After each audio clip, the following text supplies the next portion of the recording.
नमस्कार, अपना प्रदेश उत्तर प्रदेश उत्तराखंड देख रहे हैं आप। मैं हूं आपके साथ पूजा मोहन पांडे। बुलेटिन की शुरुआत करते हुए सबसे पहले आपको बता दें, केंद्र सरकार की अग्निपथ योजना को लेकर शुरू हुए विरोध ने अब हिंसक रूप ले लिया है। गुरुवार को यूपी के कई जिलों में प्रदर्शन के बाद आज युवाओं ने बलिया में मौका मिलते ही एक ट्रेन में आग तक लगा दी। आगरा लखनऊ एक्सप्रेसवे पर एक रोडवेज बस पर धावा बोल दिया गया। बलिया में भी अग्निपथ योजना के विरोध में जमकर प्रदर्शन हुआ। मथुरा में एक्सप्रेसवे जाम कर दिया गया, जिसके बाद पुलिस को लाठीचार्ज तक करना पड़ा है। आगरा में युवाओं ने पुलिस पर पथराव किया, तो वहीं मथुरा के एटीवी कट के पास पथराव में 2 दर्जन कारों में तोड़फोड़ हुई है। तस्वीरें आपको दिखा रहे हैं सुबह के अलग अलग हिस्सों की। मथुरा, वाराणसी, रायबरेली, आगरा, कानपुर देहात, कानपुर बाराबंकी और नोएडा की तस्वीर आपको 8 दिखा रहे हैं, लेकिन तासीर पूरे सूबे की समझने की कोशिश कीजिए कि युवाओं में कितना ज्यादा आक्रोश है, या यूं कह सकते हैं कि इस समय सूबे को और देश को युवाओं ने आक्रोश का अग्निपथ बना दिया है।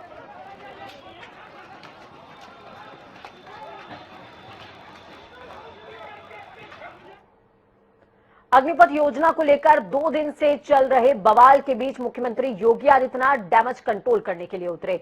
सीएम योगी आदित्यनाथ ने गुरुवार के बाद आज भी युवाओं को बड़ा आश्वासन दिया है, जिसको लेकर उन्होंने ट्वीट किया।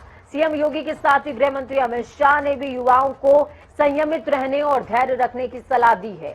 मुख्यमंत्री योगी आदित्यनाथ ने युवाओं को बड़ा आश्वासन देते हुए कहा कि अग्निपथ योजना में सफल होने के बाद अग्निवीर के पात्र होने वालों को नौकरियों में प्राथमिकता मिलेगी।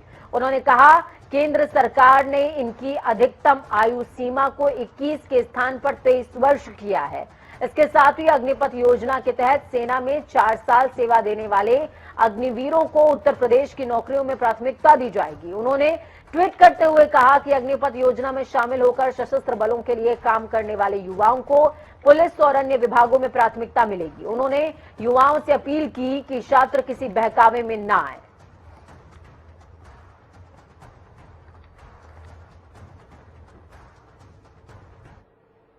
यहां पर सीएम योगी आदित्यनाथ हो या फिर अमित शाह, ये बताना जरूर भूल गए हैं कि 4 सालों के बाद जब प्राथमिकता इन तमाम लोगों को पुलिस विभाग में दी जाएगी, अन्य नौकरियों में दी जाएगी, तो जो अन्य युवा उस नौकरी के लिए तैयारी कर रहे हैं उनका नंबर कब आएगा और उस बेरोजगारी का क्या होगा। पूरी खबरों में आगे बढ़ते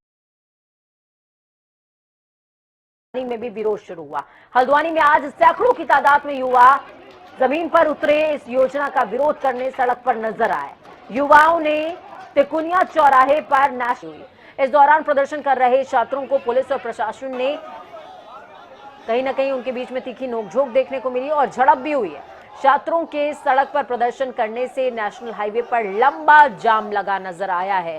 प्रदर्शन कर रहे युवाओं का हुजूम केंद्रीय रक्षा राज्य मंत्री अजय भट्ट के आवास की ओर जा रहा था। इससे पहले प्रदर्शनकारियों को पुलिस ने रोक दिया। युवाओं ने मांग की है कि इस योजना को बंद करके पुरानी व्यवस्था को बहाल कीजिए।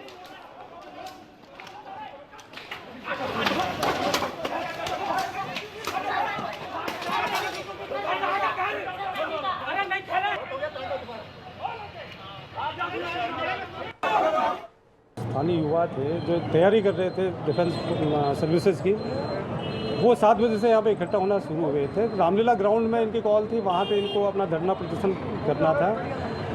7 बजे से ही तमाम पुलिस के आला अधिकारी यहाँ पे मौजूद थे, पुलिस और प्रशासन के अधिकारी मौजूद थे। इनको समझाने की कोशिश की गई, काफ़ी देर तक ये वहाँ पे रहे। उसके बाद जब इन्होंने सड़कों पे निकलना शुरू किया और यातायात को बाधित करना शुरू किया, तो पुलिस ने इनको हटाया है यहाँ से। यहाँ पे से काफ़ी लोगों को खदेड़ा गया है, कुछ को अभिरक्षा में लेकर अभी गोलाबार लेके जा रहे हैं और इसके बाद इसमें अग्रिम विधिक कार्यवाही की जाएगी।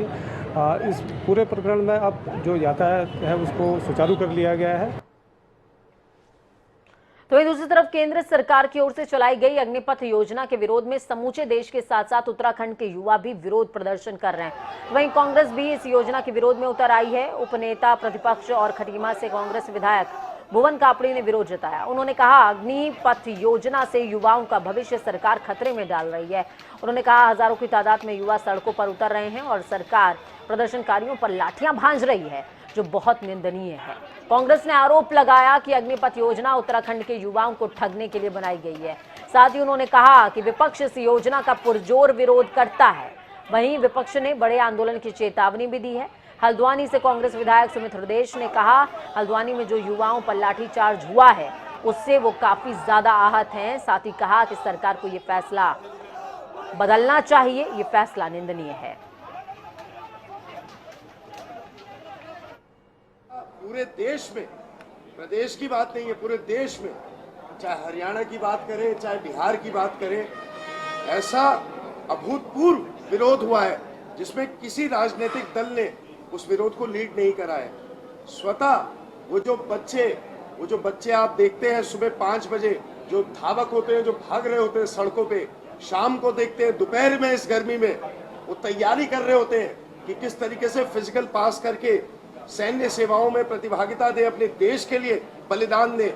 सबसे ज्यादा अगर बलिदान किसी ने दिया तो उत्तराखंड के हमारे जो शहीद हैं आर्मी में, जिन्होंने बलिदान दिया है।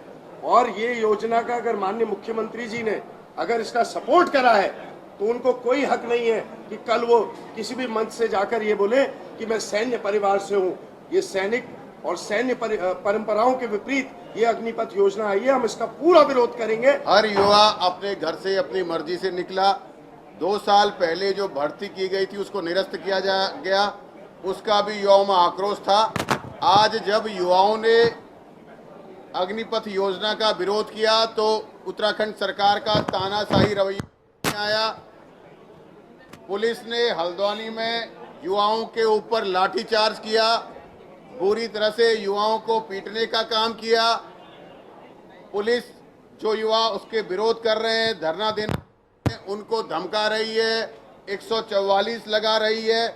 मैं आप लोगों के माध्यम से ये पूछना चाहता हूं, जिस अग्निपथ योजना से हमारे देश की सुरक्षा खतरे में है, जिस अग्निपथ योजना से हमारे देश के युवाओं का भविष्य खतरे में है, क्या हमारे देश के युवाओं को, प्रदेश के युवाओं को अपनी बात कहने का अधिकार भी नहीं रह गया? क्या हमारा प्रदेश, हमारा देश इतना कमजोर हो गया कि कोई गलत निर्णय सरकार ले रही है और हजारों की, लाखों की संख्या में सड़कों में लोग उतर रहे हैं और सरकार सीधे उन युवाओं पर लाठीचार्ज कर रही है? निंदनीय है। तो देखा आपने, तमाम तरह के जो वाद हैं वो भी अब सामने आ रहे हैं। युवाओं से संवाद स्थापित करने की कोशिश हो रही है, लेकिन विडंबना देखिए लोकतंत्र की। यहाँ पर भुखमरी का ज्ञान वही देता है जिसकी थाली में खाना होता है, यानी कि जिसका भविष्य सुरक्षित है वो युवाओं को आश्वासन दे रहा है कि आप सड़कों पर मत उतरिए, क्योंकि हमने आपके लिए योजनाएं बेहतर बनाई हैं और हम इसका क्लेरिफिकेशन नहीं देंगे कि 4 साल के बाद आपके भविष्य का क्या होगा। खबरों में आगे बढ़ते हैं। जुमे की नमाज कड़ी सुरक्षा के बीच शांतिपूर्वक ढंग से संपन्न हो गई। कई तरह के शहरों की सबसे प्रमुख शाही जामा मस्जिद के बाद आसपास उसके तैनात थी पुलिस फोर्स, वहां पर किसी को रुकने नहीं दिया गया था। नमाज के बाद लोगों को सीधे अपने घरों को जाने के लिए कहा गया। पुलिस फोर्स के साथ में सिटी मजिस्ट्रेट और सीओ सिटी मौजूद रहे। अलीगढ़ में देहात क्षेत्र की अगर बात की जाए तो मस्जिदों में भारी मात्रा में पुलिस फोर्सेस तैनात थी, शांतिपूर्वक नमाज अदा की गई है। तो वहीं जालौन की अगर बात की जाए तो शांतिपूर्वक नमाज के बाद प्रशासन का फूलों से स्वागत किया गया। नमाज पढ़कर निकले नमाजियों ने जिला प्रशासन को फूल देकर उनकी सराहना भी की है। तस्वीरें आपको 6 दिखा रहे हैं। तासीर सूबे की समझिए, अलीगढ़, मुरादाबाद, रामपुर और गाजियाबाद और सहारनपुर की तस्वीरें। जालौन की तस्वीरें भी आप देख पाएंगे। जालौन में एक अलग तरह की तस्वीर देखने को मिली। आपने सुबह से कई जगहों की तस्वीरें तो जरूर देखी होंगी कि लोग प्रशासनिक कार्रवाई से खुश नजर आए होंगे। कई जगहों पर आपने देखा होगा कि सुबह से ही मुस्तैदी से पुलिस फोर्सेस तैनात थी। लेकिन जालौन की जो तस्वीर थी वहां पर प्रशासनिक अमले की जो तारीफ करते लोग नजर आए हैं, उनकी सराहना करते नजर आए हैं, उनकी आत्मीयता नजर आई एक नमाजियों के बीच में और प्रशासन के बीच में कि उनके लिए वो जरूर खड़े भी थे और इस दौरान उन्होंने फूल दे करके, गुलाब का फूल दे करके स्वागत किया है। मिशन 2024 को लेकर भाजपा ने प्रदेश भर में चलाए जा रहे बूथ सशक्तिकरण अभियान के तहत पार्टी के सांसदों की बैठक की। भाजपा के राज्य मुख्यालय पर ये बैठक हुई है। बैठक में प्रदेश अध्यक्ष स्वतंत्र देव सिंह, प्रदेश महामंत्री संगठन सुनील बंसल सहित अन्य पार्टियों के नेता भी मौजूद रहे हैं। माफ कीजिएगा, अन्य पार्टी नेता मौजूद रहे हैं। सरकारी के जो जानकारी मिल रही है उसके मुताबिक सांसदों को अपने अपने निर्वाचन क्षेत्र में कमजोर जो बूथ हैं उनको मजबूत करने के लिए कहा गया है। उसके लिए जो भी रेमेडी हो वो यूज कर सकते हैं। इसके लिए टीम का गठन किया जाएगा। यही नहीं, इसी तरीके से पार्टी विधायकों को उनके निर्वाचन क्षेत्रों में कमजोर बूथों को मजबूत करने का काम भी सौंप दिया गया है।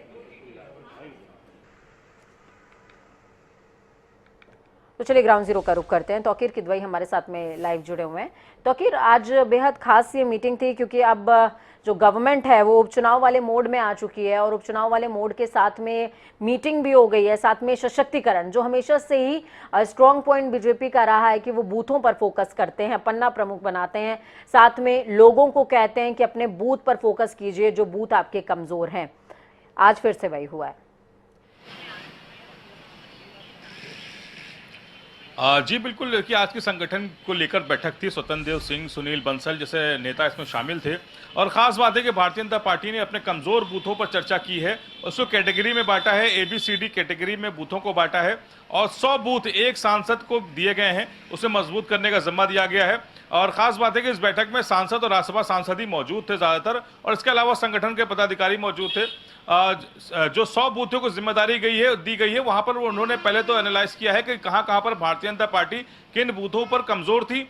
उनको फिल्टर करने के बाद जो 2022 के चुनाव गए हैं, कहां पर भारतीय जनता पार्टी को वोट नहीं मिले, उन जगहों को सबसे पहले रखा गया है और वो वही जिम्मेदारी लोकसभा सांसदों को दी गई है कि उन जगहों को सिर्फ 100 बूथों को उनको मजबूत करने की जिम्मेदारी है। कैटेगरी वाइज है, सबसे कम वोट जहां पे उन्हें मिले हैं, उसके बाद जहां पे थोड़े से ज्यादा मिले या थोड़े ज्यादा मिले, इसी तरह से ABCD कैटेगरी बनाई गई है। और आज की बैठक ये महत्वपूर्ण इसलिए भी मानी जा रही है क्योंकि 2024 को लेकर अब मिशन में भारतीय जनता पार्टी पूरी तरह से जुट गई है और यही वजह है कि आज की बैठक जो सांसदों की बुलाई गई थी वो जिले मजबूत करने हैं और वहीं से भारतीय जनता पार्टी 2024 का चुनाव है उसके लिए रणनीति तैयार कर रही है। बिल्कुल, 2024 के लिए रणनीति पर फोकस हो रहा है और इस बात की तस्दीक बहुत पहले ही हो चुकी थी जिस दौरान विधानसभा चुनाव तौकीर खत्म हुए थे और एक प्रबल जनादेश प्राप्त हुआ भारतीय जनता पार्टी को। उसी दौरान कहीं ना कहीं मीटिंग्स का दौर शुरू हो गया था और अब इसी कड़ी में ये मीटिंग भी बेहद अहम थी। जी बिल्कुल, देखिए 2022 के चुनाव की बात करेंगे उत्तर प्रदेश में तो जिस तरह से वोट परसेंटेज था वो बहुत ज्यादा फर्क नहीं रह गया था समाजवादी पार्टी और भारतीय जनता पार्टी में। तो कहीं ना कहीं एक जो वोट प्रतिशत था अगर वो देखेंगे तो वहां पर भारतीय जनता पार्टी अगर उस वोट प्रतिशत के हिसाब से चलती है तो पिछली बार के जो 2019 के चुनाव है उस हिसाब से काफी नुकसान होते दिख रहा है। तो फिलहाल उसको भरपाई करनी होगी, अभी लंबा समय है 2 साल का, उसको देखते हुए उन सीटों को भी मजबूत करना होगा या उन जिलों को मजबूत करना होगा जहां से समाजवादी पार्टी को वोट गया। फिलहाल अगर 2024 की तैयारियों को देखें तो अभी फिलहाल जो दूसरे दल हैं वो उस तरह से नजर नहीं आ रहे हैं तैयारियों में। कांग्रेस अभी तक अपना प्रदेश अध्यक्ष तय नहीं कर पाई है, लेकिन भारतीय जनता पार्टी पूरी तरह से संगठन पर काम कर रही है और बूथ लेवल पे जो मजबूती की बात भारतीय जनता पार्टी के लिए कही जाती है उस पर वो लगातार जुटे हुए हैं और कोशिश कर रहे हैं कि जहां पर समाजवादी पार्टी को खासकर बड़ी जीत मिली है उन जगहों पर फोकस किया जाए। और लोकसभा उपचुनाव जो है वहां पर भी वो फोकस कर रहे हैं कि किसी तरह से जीत के इस सेमीफाइनल को भी जीता जाए। बहुत शुक्रिया तौकीर हमारे साथ जुड़ने के लिए, अहम जानकारी साझा करने के लिए। तो आपको बता दें कि 2022 के जो विधानसभा चुनाव रहे उसमें जो ओपोनेंट पार्टीज थी उनमें कई सीटों पर ऐसा भी देखने को मिला था कि कुछ हजार वोटों से अंतर रहा, कई जगहों पर 500-600 वोटों का भी अंतर रहा। उन कमजोर बूथों पर फोकस बीजेपी का ज्यादा रहने वाला है और कुछ ऐसे भी बूथ हैं जहां पर जनाधार ही नहीं है बीजेपी का, उन बूथों पर भी फोकस करने की पूरी कोशिश भारतीय जनता पार्टी की रहेगी और उसी के मद्देनजर एक तरह की जो कार्य प्रणाली है वो तय की जा रही है। खबरों में आगे बढ़ते हैं। हत्या और दुष्कर्म के मामले में सजा काट रहे डेरा सच्चा सौदा के प्रमुख गुरमीत राम रहीम सिंह को 1 महीने की पैरोल मिल गई है। खुद को मैसेंजर ऑफ गॉड कहते हैं गुरमीत राम रहीम सिंह अब करीबन 1 महीने तक बागपत के बरनावा आश्रम में रहेंगे, कड़ी सुरक्षा के बीच। रोहतक जेल से पहुंचे गुरमीत राम रहीम के आश्रम की सुरक्षा व्यवस्था बेहद कड़ी कर दी गई है। आपको ये बता दें कि गुरमीत राम रहीम 2 साध्वियों की यौन शोषण और पत्रकार रामचंद्र छत्रपति की हत्या के मामले में रोहतक के सुरारिया जेल में सजा काट रहा है। इस खबर पर ज्यादा जानकारी के लिए आशीष त्यागी हमारे साथ में जुड़ चुके हैं फोन लाइन पर। आशीष, क्या कुछ अपडेट है ग्राउंड जीरो से? सुरक्षा व्यवस्था कैसी देखने को मिल रही है बागपत क्षेत्र की?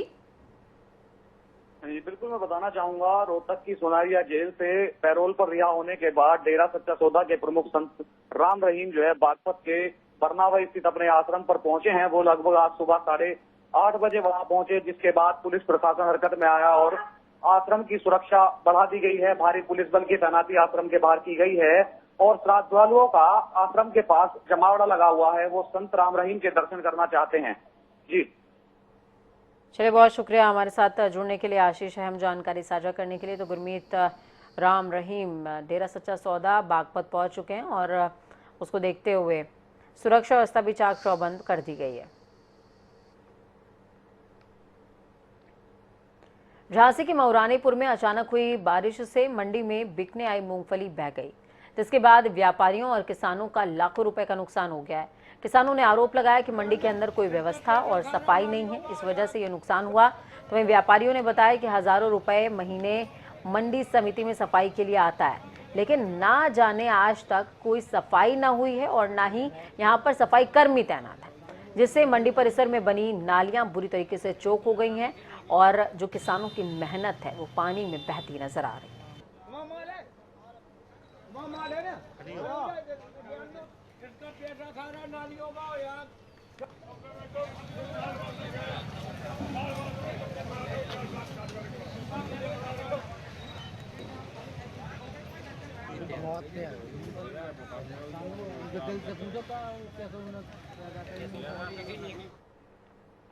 भीषण गर्मी के चलते प्रदेश के कई इलाके पानी की किल्लत से जूझ रहे हैं। बाराबंकी में भी पानी की कमी की वजह से जिले के रामनगर में 2 पक्षों में विवाद पेश आया। विवाद इतना बढ़ गया कि गोली तक चल गई।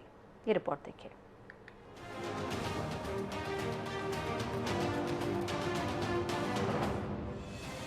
आपने जमीन के टुकड़े के लिए गोलियां चलते हुए देखी होगी, रिश्तों में गोले चलते हुए सुनी होगी और तमंचे पर डिस्को होते हुए भी देखा होगा। लेकिन पानी जो इंसानों की प्यास बुझाने के साथ साथ खेतों में फसलों को जीवन देती है, वही पानी जीवन के लिए जोखिम बन जाए तो हैरान होना लाजमी है। जी हाँ, कुछ ऐसी ही कहानी बाराबंकी से सामने आई है, जहां पानी के लिए 2 पक्ष मौत से होली खेलने को उतारू हो गए। उत्तर प्रदेश में कई इलाके ऐसे हैं जो भीषण गर्मी के चलते भारी पानी की किल्लत से गुजर रहे हैं। हालात ऐसे पैदा हो रहे हैं कि पानी की कमी वाले इलाके में लोग लड़ने मरने पर भी उतारू हो रहे हैं। मामला रामनगर इलाके के चंद्रपुर गांव का है, जहां गर्मी से तपते खेत की सिंचाई के लिए 2 पक्ष आपस में भिड़ गए और ये वर्चस्व की जंग खून खराबे तक पहुंच गई। आपको बता दें कि पूरा विवाद खेत की सिंचाई को लेकर शुरू हुआ। एक पक्ष के खेत में सिंचाई के लिए कोई साधन नहीं है, जिसकी वजह से दूसरे के खेत की बोरिंग से ही अपने खेत की सिंचाई करता था। लेकिन बात तब बिगड़ गई जब इसी दौरान गांव के ही दूसरे पक्ष के लोग, जिनकी खेत में बोरिंग थी, वो आए और उसे सिंचाई करने से मना कर दिया। सिंचाई से मना करने पर दोनों पक्षों का विवाद शुरू हो गया, लेकिन दूसरे पक्ष ने इस विवाद में अपना आपा खो दिया और लाइसेंसी बंदूक से फायरिंग कर दी। इस फायरिंग में 3 लोग घायल हो गए, जिसमें गंभीर रूप से घायल एक शख्स को लखनऊ ट्रॉमा सेंटर में भर्ती कराया गया है। अभी करीब 1 महीना पहले इनके आपस में कुछ थोड़ा सा कहासुनी हो गई। इस बात पे बर्मा पक्ष ने मना कर दिया कि अब हमारे आप बोरिंग पे इसमें मत रखिए ट्यूबवेल, और मना कर दिया। इस बात पे 100 नंबर भी आई थी। 100 नंबर ने तय कर दिया कि ठीक है, जिसकी बोरिंग है अगर नहीं रखने दे रहे तो कोई बात नहीं। इसके बाद में आज सुबह इन दोनों में, आशीष में और नवल किशोर में, आपस में कुछ बात, इसी बात को लेकर कुछ कहासुनी हुई, तू में हुई और उसी बात पे झगड़ा हो गया, आपस में मारपीट हो गई। मारपीट में नवल किशोर के पिताजी छोटे लाल हैं, उनके नाम लाइसेंसी बंदूक है। उस लाइसेंसी बंदूक से रविंदर ने और मानवेंद्र ने इन्होंने फायर कर दिया। वारदात की जानकारी होने पर पहुंची पुलिस ने कई लोगों को हिरासत में लिया है और मामले की जांच कर कार्रवाई की बात कही है। इस तरह की घटना कानून के लचर रवैये को भी जाहिर करती है। जिस तरह से बेखौफ होकर लोग हथियार का कानून तोड़ने वाला प्रयोग करते हैं और मामूली विवाद के बीच हत्या पर आमादा हो जाते हैं, तो क्या सिस्टम इसीलिए आम लोगों को हथियार के लिए लाइसेंस देती है ताकि इस्तेमाल अपराध के लिए किया जा सके? क्या ऐसे लोगों के लिए कोई सख्त नियम नहीं है? सवाल गंभीर है, लेकिन हालात वही हैं। बाराबंकी से चमन मिश्रा और डेस्क से सौरभ तिवारी की रिपोर्ट, जनता टीवी। उत्तराखंड विधानसभा में सदन शुरू होते ही विपक्ष ने पीठ से नियम 310 के तहत बिजली कटौती को लेकर चर्चा की मांग की। तो वहीं पीठ ने भी नियम 58 के तहत विपक्ष की मांग को स्वीकार किया। नेता प्रतिपक्ष यशपाल आर्य ने कहा कि ऊर्जा प्रदेश होने के बावजूद भी राज्य में अघोषित बिजली कटौती की जा रही है, जिससे आम जनता, किसान, व्यापारी, हर वर्ग परेशान है। उन्होंने कहा कि सरकार इस मसले का जल्द से जल्द निराकरण करे। विपक्ष ने सरकार से ये भी पूछा कि कब तक राज्य की बिजली कटौती की समस्या का समाधान हो पाएगा। देखिए, आज नियम 310 के अंतर्गत जो घोषित बिजली कटौती पूरे प्रदेश भर में है, उसको लेकर हमने माननीय अध्यक्ष विधानसभा को नियम 310 के तहत मांग की है, इसको स्वीकार कर इस पर चर्चा कराने की मांग की है हमने। पूरे प्रदेश के हालात बहुत बदतर हो चुके हैं, चाहे किसान हो, किसानों को बिजली नहीं मिल पा रही है, नलकूप बंद पड़े हुए हैं, हमारे जो व्यापारी हैं वो भी बिजली कटौती से परेशान हैं, उद्योग धंधे बंद होने के कगार पर हैं, छात्र छात्राएं जो अपनी तैयारी कर रही हैं इम्तहानों की, प्रतियोगिताओं की, वो भी बेबस हो चुके हैं। विधानसभा सत्र के चौथे दिन सदन के बेरोजगार युवाओं को रोजगार देने का मसला भी उठा। आपको बता दें कि विपक्ष के विधायकों ने सवाल के माध्यम से सरकार से पूछा है कि प्रदेश में कितने युवा सेवा योजन कार्यालय में पंजीकृत हैं, उनको सरकार रोजगार देने की क्या व्यवस्था कर रही है। जवाब में कौशल विकास मंत्री सौरभ बहुगुणा ने कहा कि सरकार बेरोजगार युवाओं को रोजगार देने के लिए पूर्व से कार्य योजना तैयार कर रही है। सेवा योजन कार्यालय में 8 लाख से ज्यादा बेरोजगार युवा पंजीकृत हो चुके हैं। इसके साथ ही उन्होंने ये भी बताया कि सेवा योजन विभाग को आउटसोर्स एजेंसी बनाने पर विचार किया जा रहा है। योजना से जवाब पूछे गए कि आप कितने लोगों को, युवाओं को रोजगार दे रहे हैं, कितने लोगों को आपने रोजगार दिया, जबकि जो सेवा योजना हमारी डिपार्टमेंट है वो कभी भी आउटसोर्सिंग एजेंसी नहीं रही।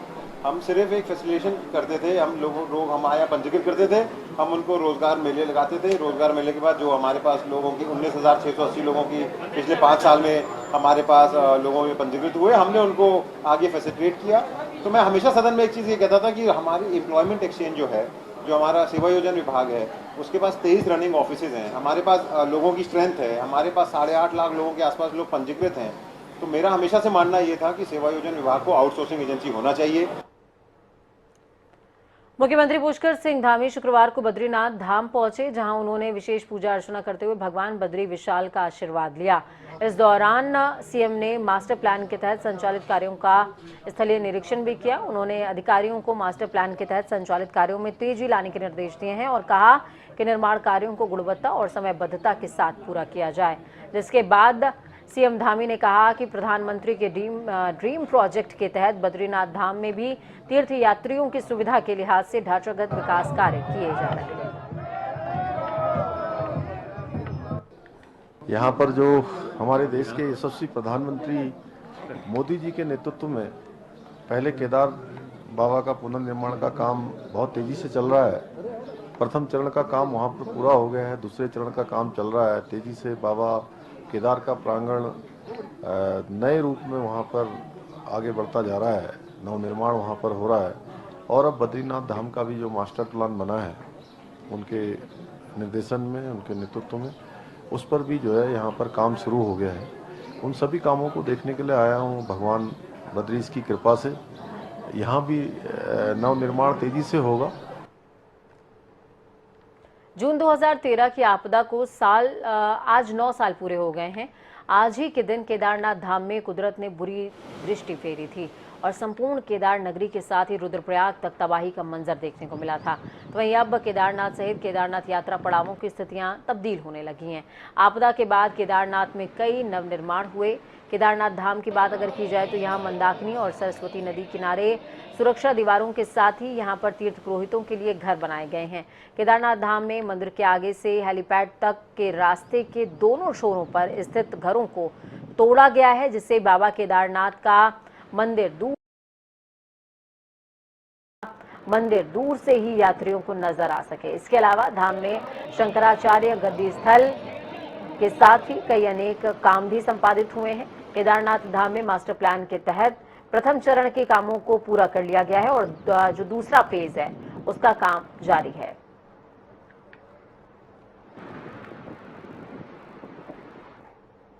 वक्त यहाँ पर छोटे से ब्रेक का ब्रेक उस पार खबरों का सफर लगातार जारी रहेगा। बने रहिए जनता टीवी के साथ, क्योंकि हमें आपकी ताकत अपना और अपनों का बहुत ख्याल रखें। नमस्कार।